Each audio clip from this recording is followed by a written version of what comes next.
സമീപകാലത്തൊന്നും പ്രവാസികൾ ഇത്രത്തോളം ദുഃഖിച്ച നാളുകളില്ല. കേരളം ഇങ്ങനെ കരഞ്ഞിട്ടുമില്ല. മെച്ചപ്പെട്ട ജീവിതം തേടി പ്രാരാബ്ധങ്ങൾ ഇറക്കി വയ്ക്കാൻ ഒരത്താണി തേടി പ്രവാസ ലോകത്തെത്തിയ 49 ജന്മങ്ങളാണ് കത്തിയമർന്നത്. വെളുത്ത ഒരു പഞ്ഞിക്കെട്ട് പോലെ അവരുടെ മൃതദേഹം, ചേതനയറ്റ ശരീരം കൈകളിലേക്ക് എത്തുമ്പോൾ അനാഥമായത് നിരവധി കുടുംബങ്ങളാണ്.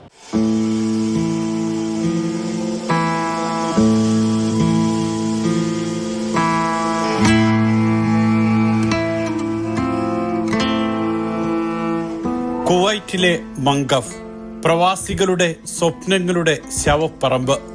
7 നില കെട്ടിടം തീഗോളമായി മാറിയപ്പോൾ കരിഞ്ഞു വീണ മനുഷ്യർ 49. ദുരന്തത്തിന് ആഴ്ചകൾക്ക് ശേഷവും ആ ആഘാതത്തിൽ നിന്നും കുവൈറ്റും പ്രവാസികളും മുക്തരായിട്ടില്ല. വെളുത്ത വസ്ത്രത്തിൽ പൊതിഞ്ഞ് 25 ചേതനയറ്റ ശരീരങ്ങൾ കൊച്ചിയിലെത്തിയപ്പോൾ മരവിച്ചു പോയതാണ് കേരളത്തിന്റെ മനസ്സ്.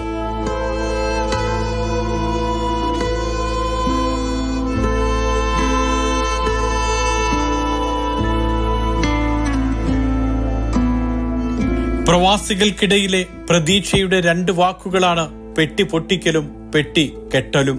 നാട്ടിലേക്കുള്ള യാത്രയ്ക്ക് തയ്യാറെടുക്കുമ്പോൾ ഉറ്റവർക്കും ഉടയവർക്കും വാങ്ങിയ സാധനങ്ങൾ പെട്ടിയിലാക്കി പെട്ടി കെട്ടും. നാട്ടിലെത്തുമ്പോൾ കത്തുന്ന മണലാരണ്യത്തിൽ പൊള്ളുന്ന ചൂടിൽ അധ്വാനിച്ചു വാങ്ങിയ സാധനങ്ങൾ പെട്ടി പൊട്ടിച്ച് ഉറ്റവരുടെ കൈകളിലേക്ക് കൊടുക്കുമ്പോൾ ആ മനസ്സ് നിറയും. അവരുടെ ചിരിയിൽ പൊള്ളുന്ന വെയിലും വിയർപ്പിന്റെ രൂക്ഷഗന്ധവും മേലുദ്യോഗസ്ഥന്റെ ശകാരങ്ങളും അലിഞ്ഞ് ഇല്ലാതാകും. പക്ഷേ 25 പേരുടെ മൃതദേഹങ്ങളടങ്ങിയ പെട്ടികൾ ഏറ്റുവാങ്ങിയപ്പോൾ കേരളത്തിന് നെഞ്ചുപൊട്ടി.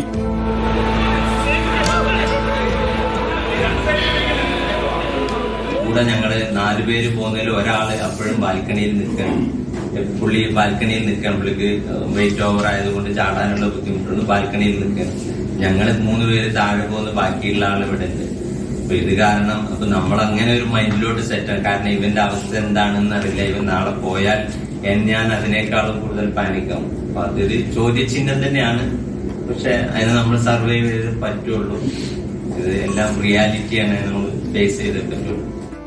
ജോലിക്കെത്തി ഒരാഴ്ച മാത്രം കഴിഞ്ഞവർ, കെട്ടിടത്തിന് പുറത്തേക്കുള്ള കേബിളിലൂടെ തൂങ്ങിയിറങ്ങി തലനാരിഴയ്ക്ക് രക്ഷപ്പെട്ടവർ, കൂടെയുള്ളവരെ തീനാളങ്ങളും വിഷപ്പുകയും ഏറ്റുവാങ്ങിയപ്പോൾ ജീവൻ തിരിച്ചു കിട്ടിയവർക്ക് പോലും പ്രാണൻ പിടയുന്ന നൊമ്പരം.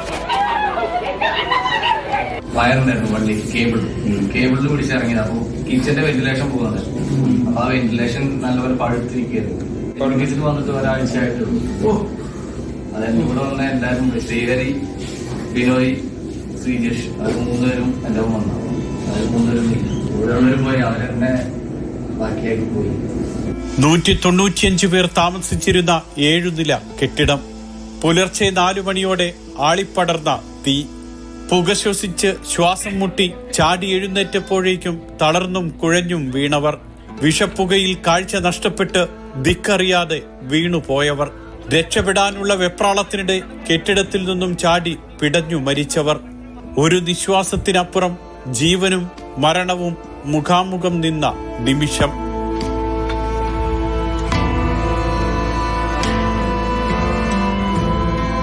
പിന്നെ ഒരു 4 മണി സമയത്താണ് ഇത് ഉണ്ടായിട്ടുള്ളത്. അപ്പോൾ ഭൂരിപക്ഷ ആൾക്കാരും എല്ലാവരും ഉറക്കത്തിലായിരുന്നു. കുറച്ചുപേര് നൈറ്റ് ഡ്യൂട്ടിയിൽ പോയിട്ടുണ്ടായിരുന്നു. അപ്പൊ ഈ ഉറക്കത്തില് ഞാനും സാധാരണ രാവിലെ എണീക്കുന്ന വ്യക്തിയാണ്. അപ്പൊ ഞാൻ 4:10 സമയത്താണ് ഞാൻ എണീക്കുന്നത്. താഴെ നിന്നുള്ള സൗണ്ട് കേട്ടിട്ടാണ് എണീക്കുന്നത്. എണീറ്റ് കഴിഞ്ഞ ഉടനെ തന്നെ നമ്മൾ പുറത്തു വന്നു കഴിഞ്ഞപ്പോ പിന്നെ ഡോറ് തുറന്നും ബാൽക്കണിയിലോട്ടാണ് നോക്കിയത്. അപ്പൊ അവിടെ നല്ല പുക വരുന്നുണ്ട്. ഉടനെ നമ്മൾ കോറിഡോറിലോട്ട് വന്ന്, കോറിഡോറിൽ വന്നു കഴിഞ്ഞപ്പോ അവിടെ പുകയാണ്. തിരിച്ച് റൂമിലോട്ട് തന്നെ കയറി ഡോറ് ലോക്ക് ചെയ്ത് അപ്പുറത്തെ കൂടെയുള്ള ആളുകളെ വിളിച്ച്, 2 റൂമിലുള്ള ആളുകളെ വിളിച്ചിട്ട് തൊട്ടടുത്ത റൂമിലെ ബാൽക്കണിയിലോട്ട് നമ്മൾ വന്ന്. അപ്പൊ താഴേന്നും ഇതേ കണ്ടീഷനിൽ പുക വരികയാണ്. നമ്മൾ 2 സൈഡിലും, ബാക്ക് സൈഡിലും പുക, ഫ്രണ്ടിലും പുക എന്നുള്ള കണ്ടീഷൻ വന്നപ്പോൾ ലോക്കാവും എന്ന് കണ്ടപ്പോ ഉടനെ ഫോൺ എടുത്ത് നമ്മൾ 112 ട്രൈ ചെയ്തു. നമ്മുടെ സൂപ്പർവൈസർമാരെ 2 പേരുണ്ടായിരുന്നു, അവരെയും ട്രൈ ചെയ്തു. 112 അപ്പോഴേക്കും ഫയറിന്റെ ആംബുലൻസിൽ താഴെ എത്തിയിട്ടുണ്ട്. പക്ഷെ പുക മുകളിലോട്ട് അടിച്ച് കയറിക്കൊണ്ടിരിക്കുന്നു.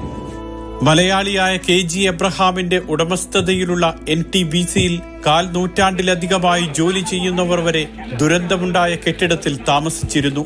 വാതിലുകൾ അടച്ച് പുകയെ പ്രതിരോധിച്ചും ബാൽക്കണിയിൽ ഇറങ്ങി നിന്നും രക്ഷപ്പെട്ടവർ. കേബിളിലൂടെ താഴത്തേക്ക് ഊർന്നിറങ്ങുമ്പോൾ കാർ പാർക്കിങ്ങിന് മുകളിലേക്ക് കേബിൾ പൊട്ടി വീണ് പരിക്കേറ്റവർ. ഇത്തരം ഓർമ്മകളിൽ 16 വർഷമായി കമ്പനിയിൽ ജോലി ചെയ്യുന്ന മുഹമ്മദ് അലിയുടെ നെഞ്ച് പിടയും. ഞാൻ 3rd ഫ്ലോറിലാണ്. അപ്പൊ 3rd ഫ്ലോറിൽ നിന്ന് 2nd ഫ്ലോറിൽ ബാൽക്കണിയിലോട്ട് ആദ്യം ഷിഫ്റ്റ് ആവാം, അവിടെ നിന്ന് വീണ്ടും താഴോട്ട് വരാന്നുള്ള കണ്ടീഷനിലായിരുന്നു.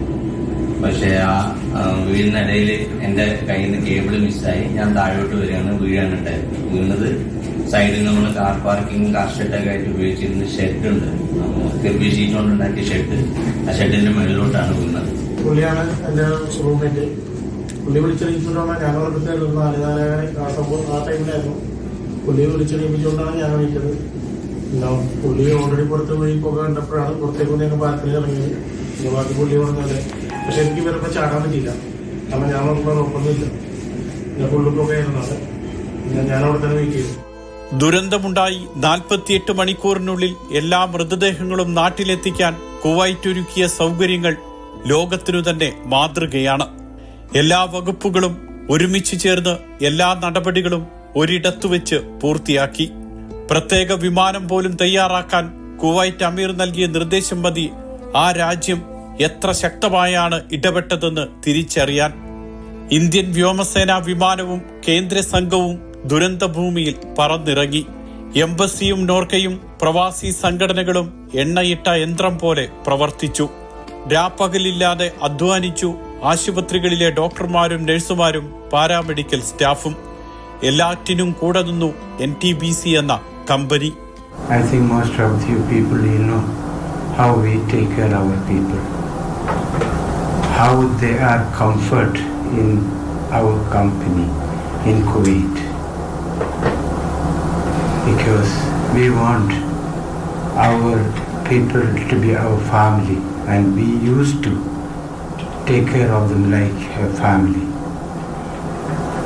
When we lost our family members of 49-50 people, I couldn't bear it. സ്വർഗവും നരകവും കയ്യെത്തും ദൂരത്ത് കാണുന്നവരാണ് പ്രവാസികൾ. അത്യാഡംബരങ്ങളും ആളിപ്പടരുന്ന ആകുലതകളും നിറഞ്ഞ ജീവിതം.